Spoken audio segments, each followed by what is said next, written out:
Assalamualaikum warahmatullahi wabarakatuh.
Bukan asal sholat saja.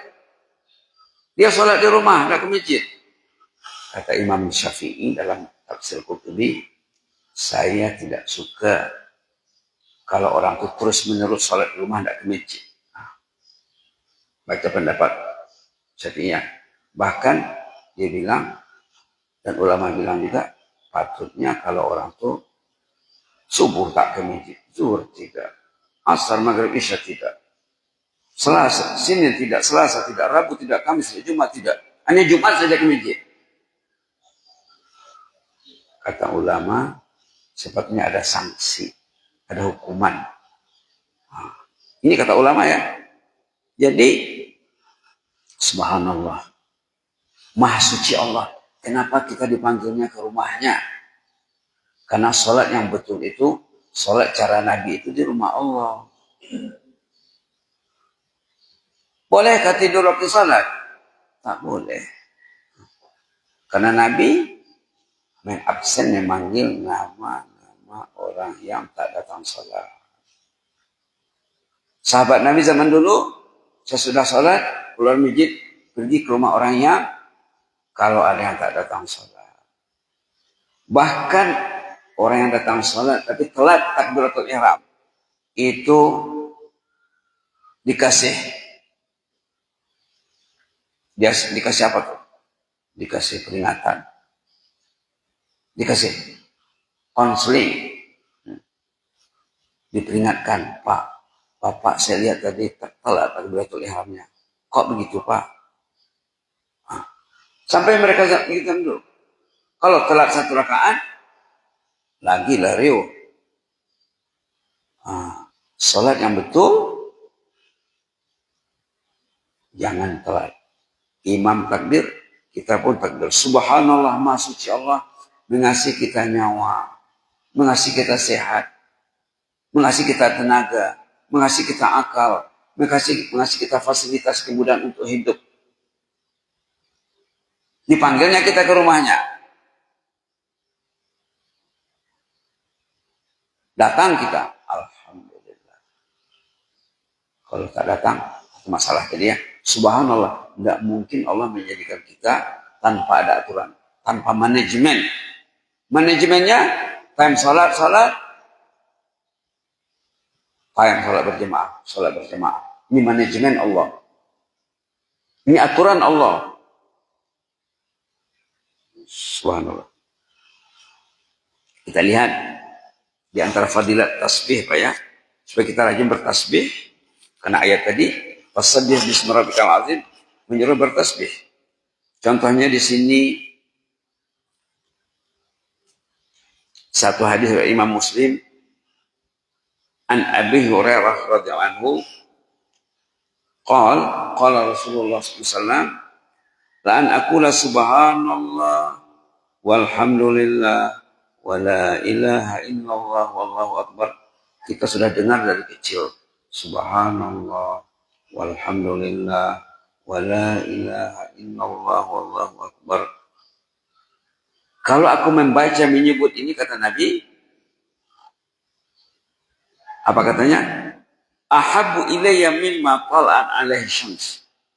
Aku lebih suka tasbih tadi daripada semua kekayaan yang disinari matahari. Artinya daripada isi bumi ini semuanya. Ayo kita baca 3 kali, Pak ya. Subhanallah walhamdulillah wa la ilaha illallah wallahu akbar. Subhanallah walhamdulillah wa la ilaha illallah wallahu akbar. Subhanallah walhamdulillah wa la ilaha illallah wallahu akbar. Dari kecil kita dengar. Dari kecil sudah paham. Bagus kalau anak kita, cucu kita di rumah, kita ajak bertasbih. Menjaga hatinya, menjaga pikirannya, menjaga kehidupannya agar dijaga Allah. Fazkuruni azkurkum, kata Allah dalam ayat Baqarah 152, ingatlah aku mengingatmu. Ingin diingat Allah, ingatlah Allah banyak-banyak. Maka dalam perintah berzikir, Alladzina amanu dzkurullaha dzikran katsira. Wahai orang beriman, berzikirlah sebanyak-banyaknya. Coba lihat suratul Ahzab Pak ya. Suratul Ahzab. Alladzina amanu dzkurullaha dzikran katsira. Wahai mereka yang beriman, berzikirlah sebanyak-banyaknya. Halaman 423 ayat 4142. Ya ayyuhalladzina amanu dzkurullaha dzikran katsira. Halaman 423 ayat 4142. Ya ayyuhalladzina amanu dzkurullaha dzikran katsira wasabbihuhu bukratan wa asila. Wahai mereka yang beriman, berzikirlah sebanyak-banyaknya kepada Allah, bertasbihlah pagi sore. Bertasbihlah pagi sore. Jadi tadi kelebihan subhanallah walhamdulillah wala ilaha illallah akbar. Dalam 3 hari 4 hari yang lalu kita sebut subhanallah bihamdih, subhanallah bihamdih, subhanallah bihamdih. Itu keutamaannya, fadilahnya, kalau kita berzikir 100 sehari, orang yang berzikir 100 sehari subhanallah bihamdih, dosanya akan hanyut, akan diampunkan Allah walaupun sebanyak buih di laut. Siapa bacanya 100 pagi, 100 sore, subhanallah bihamdih, subhanallah bihamdih, pagi 100, sore 100. Katanya dalam hadis, nanti dari kiamat dia yang paling banyak pahalanya. Kita hidup ini cari pahala Pak ya. Kalau di dunia kita mencari uang untuk keperluan sehari-hari, keperluan keluarga. Kalau di akhirat yang dicari adalah ganjarannya Allah. Karena di sana negerinya negeri ganjaran, negeri menerima hasil. Itu maka ini amalannya, ini pahalanya. Ini amalannya, ini pahalanya.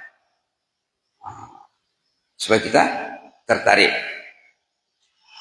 Teringat zikir subhanallah walhamdulillah wala ilaha illallah akbar. Ada kisah seorang jemaah. Dulu sudah pernah disebut, mungkin masih ingat. Jemaah umroh berangkat dari Lampung ke Jakarta. Sampai di Jakarta stroke. Hampir-hampir tak jadi pergi. Tapi karena semangatnya kuat, dia bilang sama dokter yang merawat, izinkanlah saya keluar dari rumah sakit, izinkanlah saya pergi ke bandara, lapangan terbang, resiko saya tanggung sendiri. Kalau gitu oke, kata dokter. Dia pun berangkat dari tempat dia tinggal, dari rumah sakit sampai ke bandara. Sepanjang jalan, subhanallah walhamdulillah wala ilaha illallah wallahu akbar. Tambahnya wala haula wala quwata illa billahil aliyil azim. Ini tambahnya. Ditambah lagi. Tidak berhenti dia membacanya, yakin akan penjagaan Allah. Ini syaratnya Pak ya. Ini boleh jadikan zikir untuk sembuh dari penyakit Pak ya. Yakin akan penjagaan Allah, dia berangkat naik kapal terbang, ataupun sebelum naik kapal terbang menunggu giliran di kapal terbang. Kebetulan penerbangannya dari Jakarta ke Kamboja, Phnom Penh Jeddah. Sepanjang jalan subhanallah walhamdulillah wala ilaha illallah akbar wala haula wala quwata illa billahil azim, sampai di Jeddah sehat. Sampai di Jeddah sehat walafiat. Kawan-kawannya kagum melihatnya. Dari mana ceritanya? Orangnya sendiri yang cerita sama saya waktu saya di Brunei. Pas sesudah kuliah subuh hari Ahad, Bapak itu datang ke Brunei dalam rombongan jemaah. Dia mendengar mendengar ceramah subuh, kuliah subuh di satu masjid di Bandar Seri Begawan. Tempatnya namanya Masjid Pangkalan Batu di sana namanya. Sesudah ceramah datang dia nangis-nangis. Kebetulan isi ceramahnya tentang kesan zikir dalam menyembuhkan penyakit. Berobat dengan zikir. Orang yang masuk rumah sakit itu banyaknya karena tidak berzikir tuh Pak. Body kita ini puluk pada zikir. Kalbu kita puluk pada zikir. Enggak, dia kasih zikir. Sakitlah bodinya. Sakitlah hatinya. Bila hatinya sakit, badan akan turun serta sakit. Banyak orang yang sakit terbaring di rumah sakit gara-gara tidak berzikir, gara-gara tidak baca Quran. Solusinya sebenarnya kalau dia sakit rajin berzikir, insya Allah sembuh. Kalau yakin, apa-apa tadi dia yakin. Dalam keadaan stroke, berangkat ke bandara, dia merawat dirinya dengan Subhanallah walhamdulillah wa la ilaha illallah wa la haula wa la quwwata illa billahil azim. Dan cerita ini, kisah orang saleh ini pernah saya ceramahkan di salah satu masjid di Brunei di kuliah maghrib. Sesudah peristiwa yang pertama tadi, saya ceramahkan, datang televisi Brunei menyiarkannya. Ada sekarang di YouTube. Kalau Bapak mau nanti bisa saya kasih linknya, nak mendengar ceramah di Brunei, kuliah maghrib yang diliput oleh radio televisi Brunei. Sana RTV namanya. Dan selalu diputar di TV Brunei. Subhanallah. Dan ada juga tulisannya. Saya ceramahkan dan saya tulis. Bapak bisa baca di majalah Manhajuna tentang berobat dengan zikir. Nah, jadi penutup kita baca zikir tadi 3 kali Pak ya. Subhanallah walhamdulillah wa la ilaha illallah wallahu akbar. Subhanallah walhamdulillah wa la ilaha illallah wallahu akbar. Subhanallah walhamdulillah wa la ilaha illallah wallahu akbar. Jemaah itu ditambahnya dengan wala haula wala quwata illa billahil aliyil azim. Mudah-mudahan bermanfaat. Jazakumullah khairan. Inni uhibbukum fillah. Wassalamualaikum warahmatullahi wabarakatuh.